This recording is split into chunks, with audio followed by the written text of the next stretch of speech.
The core, Vance stated. The heart of it. He looked at Thorne. Can you talk to it? Thorne approached the obelisk, dwarfed by its scale. The escort swarm flowed around her, their patterns becoming more intricate, almost agitated. As she neared the central glyph panel, she raised her slate, syncing its audio output again. She focused on the core concepts she knew: boundary Kael'tar, attend Vesh, light a new sequence she'd deduced in the forest, knowledge another tentative tonal cluster.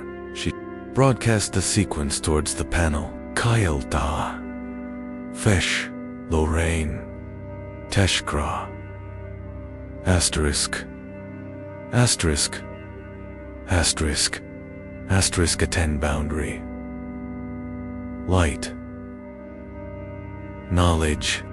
The reaction was profound. The swirling light data streams above flickered wildly. The chamber's resonant hum spiked, becoming a discordant shriek that vibrated their suits. The escort swarm dissolved into chaos. Fragments broke off, swirling violently, emitting high-pitched shrieks. One fragment lunged towards Rourke, who stumbled back, fumbling for his static field projector. "Fawn," Vance yelled, drawing his pistol. "No, don't," Thorne screamed. She didn't command the swarm. Instead, she projected raw confusion, a questioning tone, a desperate, wordless plea for understanding. Asterisk, asterisk, asterisk, asterisk, asterisk, asterisk. The chaotic swarm fragment froze inches from Rourke. The dissonant hum faltered. The swirling light patterns slowed, stabilized. The escort swarm fragments slowly recoalesced, their hum returning to a watchful, though tense, resonance. The glyph on the obelisk panel pulsed steadily. Thorne sagged, gasping. Not command, she panted. It's communion. They react to intent as much as syntax. Command works for boundaries, but for the core, it needs understanding. Curiosity, not demands. She looked at Vance, her face pale. "I need time, Captain. Time to learn, to listen, not shout." Time was a luxury they weren't sure they had. As the chamber settled, a priority alert flashed on Vance's HUD, an incoming tight beam transmission, heavily encrypted Omnicorp. He opened the channel, his voice tight. "Vance here." The voice of Director Silas Crow, cold and impatient, crackled through. "Vance, report. Status on Nanotech acquisition. Our long-range sensors detected energy fluctuations. Have you secured the site?" Vance glanced at the Library of Light, the watchful swarm, Thorne's exhausted face. "Director, the site is complex. Active autonomous defenses. We've established non-hostile contact, but extraction is not yet feasible. Dr. Thorne is deciphering the control systems. Proceeding with extreme caution. Loss of one crew member, Petrov, expendable. Caution is costing us money, Captain. Omnicorp didn't fund this expedition for a linguistics lesson. We need samples. Viable The energy signatures you're generating are prime targets for corporate espionage. Consider this. A retrieval team is prepped and en route from Helios Station. ETA, 48 hours. They will secure assets. Your mission is to facilitate that extraction, provide coordinates, and pacify those defenses for their arrival. Failure is not an option. Crow out. The channel died. A cold dread settled over Vance. A retrieval team meant mercenaries. Heavy weapons. They would blast their way in, shatter the delicate balance Thorne was forging, and likely get everyone killed, triggering the full wrath of the swarms. Rourke spat. "Mercs. They'll turn this place into a slag heap, and us along with it. They don't understand, Captain," Thorne pleaded. "This isn't technology to be seized. It's knowledge to be understood. The swarms, they judge intent. Aggression will be met with annihilation."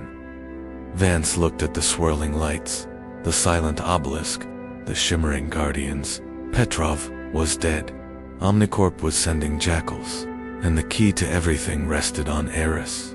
Thorne's ability to have a conversation with a billion-year-old security system using half-understood tonal poetry. Humanity's curiosity had opened the door. Now, its impatience and greed threatened to slam it shut permanently. The oppressive grandeur of the light library pressed down on them.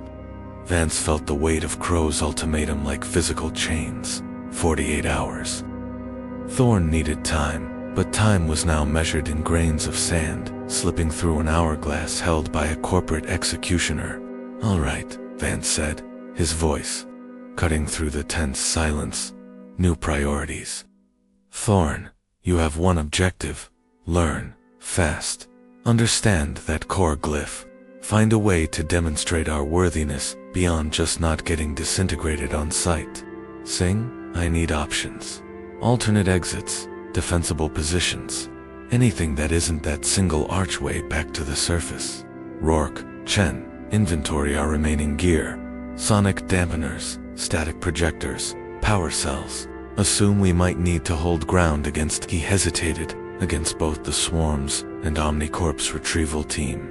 Rourke grunted, already checking his gear. "Against the swarms. With pea shooters, madness cappin', against Omnicorp goons? Maybe.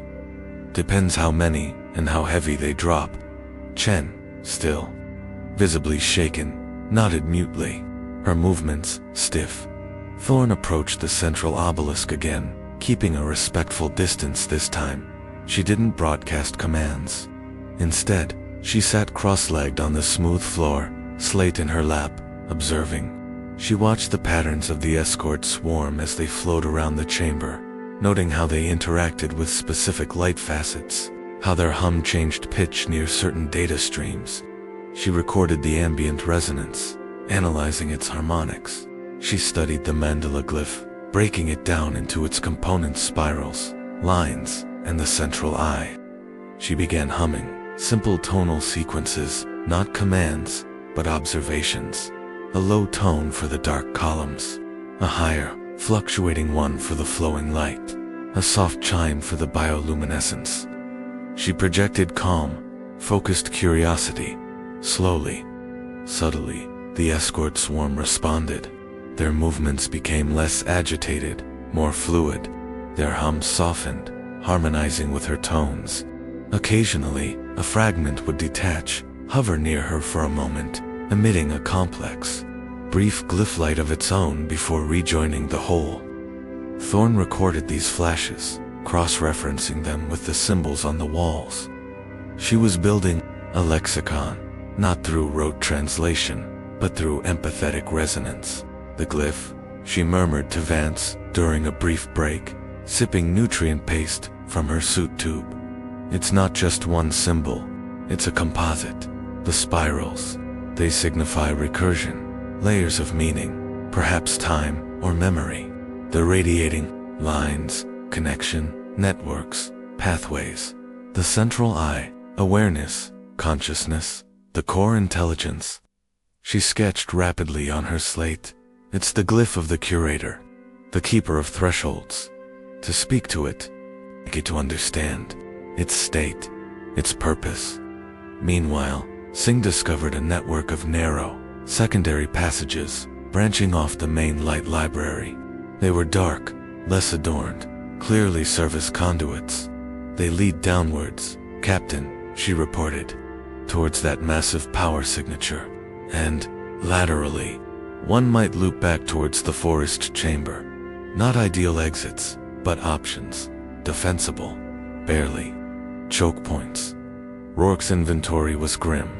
2 functional sonic dampeners, 3 static projectors, but their emitters are degraded from the initial swarm contact range and effectiveness reduced. Sidearms only. Power cells for suits and gear at 65%.